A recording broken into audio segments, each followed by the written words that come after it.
And now, Splunk's Cybersecurity 60-second charity challenge. Remember the rules.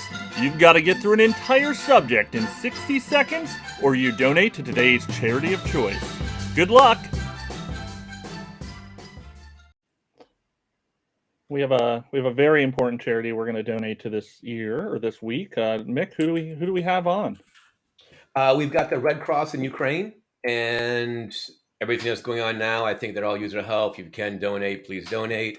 And also the floods recently in Australia. Yeah, a lot of people don't know about that. In basically northeastern uh, um, Australia, they've been really devastated by some floods. Look up Brisbane. We have a lot of friends, coworkers who live in that area of the world who are impacted or their families are impacted, and we of course care deeply about them and want to help anywhere we can. So let me see, Audra, who won last week? I can't remember. I Pretty sure it was don't, I don't Mick. remember.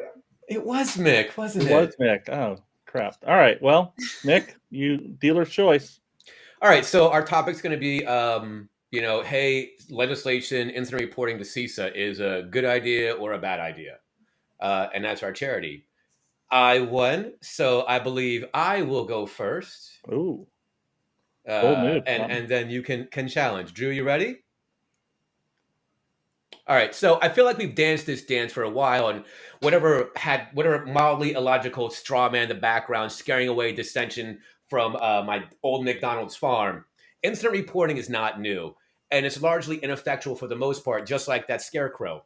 For you three fans of this show, we've actually discussed this very issue months ago, so go back and check. We can use the hits. Now, ignore the arguments of whether it keeps us more or less safe. For all the blue teamers out there, this does nothing to my environment and just adds another step in the process of me getting my job done. This is an extra cost. It doesn't give me any additional resources, and it doesn't appear there's funding for the affected entities. So, but if this is a thing we're going to do, let's go ahead and lean into it.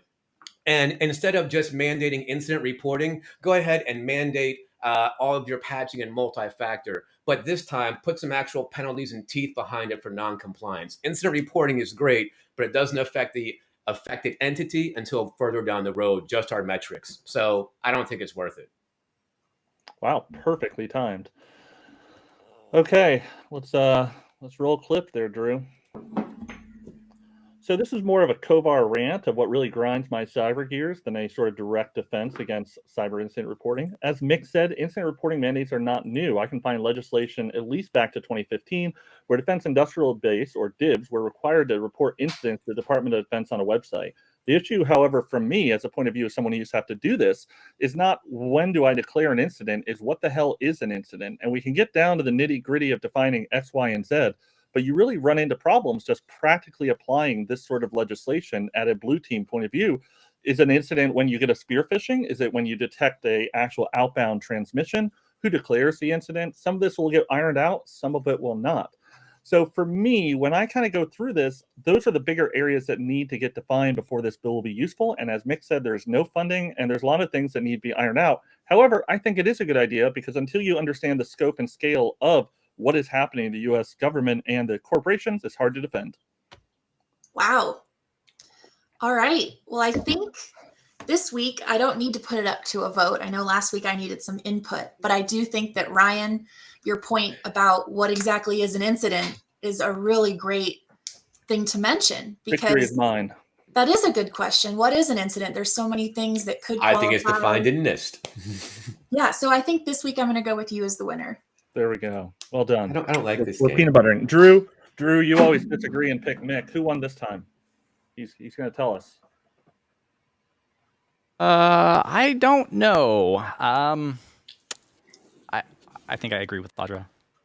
Yeah, Ryan, I think you've got it. I think incident reporting, we both have this big background in it. It just doesn't, I don't think it helps move the ball. It doesn't help me as an organization. It's just one more thing I have to do in addition to fixing the problem. And there's arguments if it keeps us more or not doing it keeps us less safe. And I don't agree with that at all. I just don't see the benefit in it for an organization. I see the benefit for CISA. I see the benefit for overall infrastructure. But like you're saying, we know how big a problem this is already. Yeah, I remember working in the DoD and we had to report up our metrics every week or every month.